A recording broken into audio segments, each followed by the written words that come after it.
প্রিয় শিক্ষার্থীবৃন্দ, সবাইকে স্বাগত নতুন টিউটোরিয়ালে।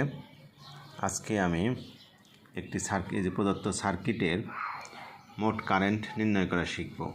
এখানে তিনটে রেজিস্ট্যান্স আছে সিরিজে সংযুক্ত, কিন্তু তিনটির মান দেওয়া আছে ভিন্ন ভিন্নভাবে। একটাতে দেওয়া আছে সরাসরি রেজিস্ট্যান্সের মান হিসাবে, আরেকটা দেওয়া আছে ভোল্টেজ আকারে, আরেকটা দেওয়া আছে পাওয়ার আকারে, এবং সরবরাহ ভোল্টেজ দেওয়া আছে আমাদের হচ্ছে 12 ভোল্ট।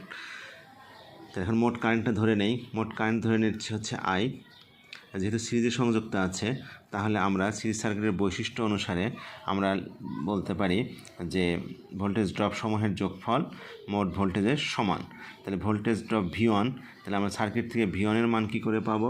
V1 এর মান যেহেতু মোট কারেন্ট আই গুণন আর, V = IR, সেই হিসাবে লিখি। আর হচ্ছে 1, আর ধরেছি আই, তাহলে হচ্ছে IR, তাহলে 1 × I।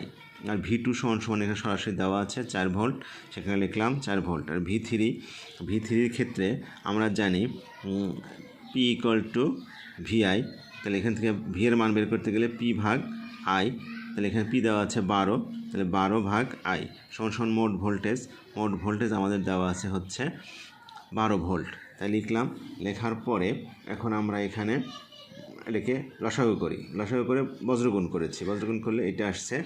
এখন তারপরে সেটাকে আরও সাইড চেঞ্জ করে সিম্পলিফাই করে এই সমীকরণে আসলো। এখন এই সমীকরণটাকে আমরা উৎপাদকে বিশ্লেষণ করব মিডল টার্ম পদ্ধতিতে। উৎপাদকে বিশ্লেষণ করে এটা আসার পরে আমরা এখন এটাকে এভাবে লিখতে পারি। কমন নিয়ে এভাবে লিখতে পারি। লেখার পরে যেহেতু গুণন আকারে আছে, তাই লিখতে পারি I-6 = 0 এবং I-2 = 0। তাহলে এখান থেকে আমরা I এর মান বের হলো 6 এবং I এর মান বের হলো 2। অতএব এটাই অ্যান্সার। ধন্যবাদ সবাইকে।